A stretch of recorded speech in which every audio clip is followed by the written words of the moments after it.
Selamat malam sahabat dan rakan saya di Melayu Vintage channel YouTube.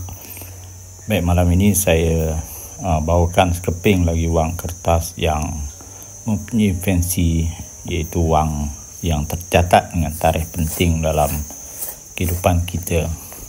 Baik, wang ini mempunyai nombor 4022013.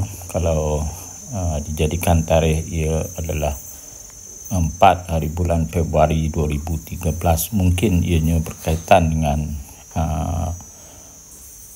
wang hari lahir seseorang, ataupun ianya merupakan satu tarikh atau peristiwa penting dalam kehidupan kita yang tercatat dalam banknot yang ada di sekeliling kita. Baik, sekian saja perkongsian yang ringkas malam ini berkaitan dengan wang bertarikh 4022013 4 Februari 2013, wang yang tercatat dalam yang bertarikh yang tercatat dalam wang tersebut. Terima kasih dan salam bertemu semula dengan saya di Melayu Vintage channel YouTube.